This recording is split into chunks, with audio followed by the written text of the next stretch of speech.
You can subscribe on YouTube. You can also check it out all across WrestleZone.com. It is Chairshot Reality every single weekend, part of the WZ TV of 2016. Eisenberg, Ghoulish, LeBar, rounding out the weekend, talking about what was hot news Monday night and Tuesday morning, but has since kept getting pushed down, but it's still very worthwhile to speak of, which is Royal Rumble for the first time since 1992, which I consider, and many do consider, the greatest Rumble ever.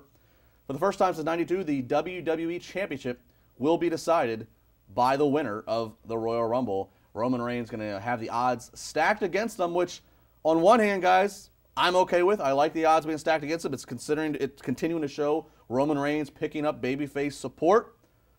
But on the other hand, he beats 29 guys for the title.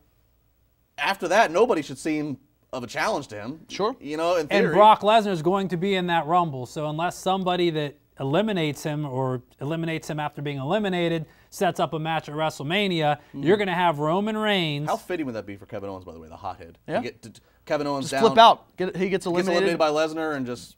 If I was WWE, if they want to go that route, have Owens get eliminated by him, go back in and unleash the biggest beatdown that Brock Lesnar's ever gotten since, exactly, since Brock Lesnar has come back. That's the only way to make that match something special, is because of that. But I don't know. I like the idea. Regardless of Brock Lesnar, though, then you're also, just to finish my thought real quick, so you're not only going to have him defeat, if he enters one and defeats 29 other guys, or enters 20 or 30 and there's one guy left that he faces, and technically that's your title match.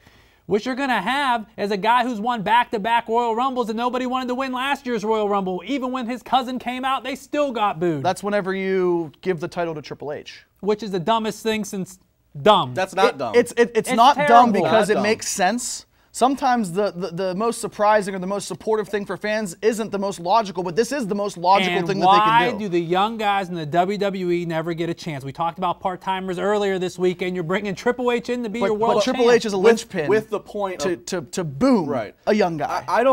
What I don't like about it, if Triple H was to come in and win the title and carry it to Mania, what I don't like is too many title changes. I like the fact that Reigns has the title, whatever they're doing is working, and so it's kind of like don't mess with a good thing. But on the opposite side, to defend it, if Triple H wins that title and he goes to Mania and Reigns chases him into Mania, you know Vince and them like babyfaces chasing, which it's logical in a lot of ways.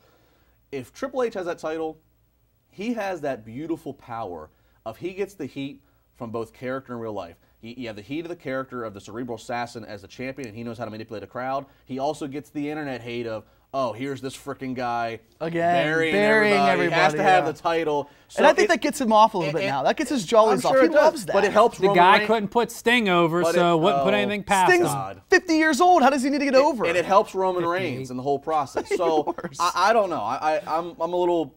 But I'm okay with it. And you're talking about tradition. You're tweeting about tradition. I got to respectfully disagree. The last 2 years, they did tradition. Batista winning, Roman Reigns winning, and nobody cared about it. They changed plans anyway. Okay, look what happened the last time they did this, and they took the title off of a champ, a young champ, a really good champ, CM Punk, and put it on The Rock. That was not a good idea. Sure, The Rock came back, got his run, but what did that really do? You had a guy that had a title run for 400 and how many days? He loses the title to a guy that fought twice between Royal Rumble and WrestleMania and lost at WrestleMania to John Cena. It was an excuse to have John Cena face The Rock again, part 2. That's a good excuse, though. It's a terrible You know the value of The Rock. You're a bigger Rock fan than all three of us. It doesn't matter. At the end of the day, why have Triple H come in and steal that spotlight off of Roman Reigns right now? You're finally building momentum up with Roman Reigns. So let's get an answer to your question. What happens if you're saying Reigns retains at Rumble, correct? As much as I don't want to see him win the Rumble 2 years in a row, yes, he has to retain. Then, like you said before, who else is worthy of a championship match if he beat 29 other guys? Unless Triple H does not make an appearance. As Jimmy Cordera said on CSRWrestling.com, you could have a funny finish where you have 2 guys eliminated at once, or somebody gets eliminated and the refs are down and all of a sudden you got 2 guys there, or Vince could bring his ass down and blow out some quads again.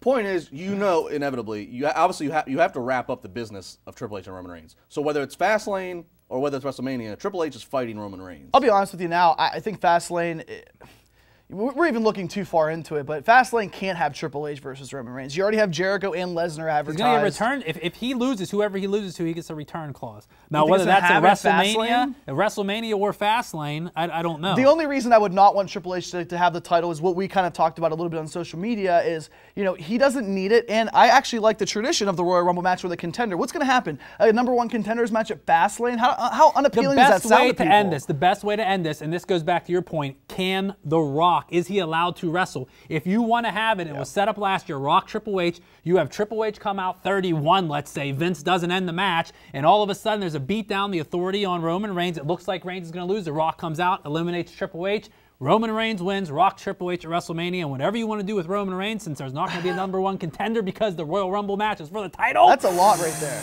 So you carry the 7. Divide by 2.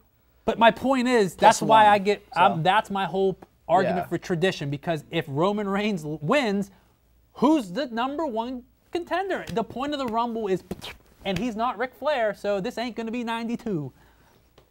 I don't know. I don't. There's a lot of questions. There is, and it's I think it needs to be solved. It needs to be solved by this first. Can The Rock wrestle? And with that, you divide. Who does The Undertaker face? Right. When you answer those 2 questions, everything else falls into place. As bad as nobody wants to see Undertaker and Sting, it's going to be Undertaker and Sting if it's Rock and Triple H because you don't have Cena. Your boy can go. Your boy can't. You might need to let go like a 7th grade wet dream, man. Let him go. My philosophy with The Undertaker is this. First off, The Undertaker can fight a lot of people. Okay, then Kane. The Undertaker can fight a lot of people, and it's exciting because it's The Undertaker. But here's my thing, and I'm not trying to write him off. Again, I'm not, who am I to dictate when this guy hangs it up? But you think because he's done all these streaks over, it's in Dallas, that if they just presented his Undertaker's last match, you could put him against anybody, and it's important. Yeah. You could put Dean Ambrose. But not everybody is important enough to be in that match. John Cena was the guy. Last match should be against Kane. Let me put it this way, and people are not going to like this idea, but I think this is the reality of it. Bray Wyatt could call out The Undertaker one more time. Undertaker could answer and say, I've already dealt with you, and Bray can say, one more time, put your career up on the line. And Bray Wyatt versus Undertaker with a career on the line, once again, it's important. Even though Bray's lost twice to Taker in the last year in pay-per-view matches, if Taker's career's on the line, that sells. That's your number one, your 100,000. Everything else is just. And I would love to see The Rock wrestle. We all love watching The Rock live. But aside from whether movie studios are okay with the risk of him getting hurt, it's also the fact of if WWE was going to have The Rock wrestle, wouldn't you just wait and insert that when the appropriate time comes? Why would you advertise him now? But it's something quote unquote special. But now it's different because Cena's on the bench. Now it's different because Cena's on the bench. You're exactly right. I'm sure. Now they're saying, let's look at this contract. Can he actually wrestle? And then Z, glass breaks and smoke comes, and here comes Austin, and here comes Goldberg, and here comes Daniel Bryan, and everyone's coming back. Stone Cold's got, and this is coming from the biggest Austin fan you find. Austin's got more money than God. And if they haven't figured out a way to get him back now, it ain't happening. You know what else would sell? What? Too bad that idiot did what he did, because man, would they love to have Hulk Hogan right now. Hogan can't wrestle. Look, I'm not saying to wrestle. I'm saying to draw. Hogan can't wrestle. I know. There was an action figure on the website. There's a WWE action figure of Hogan. He might be slowly trickling back. I love to mess with him. He loves it. Yeah.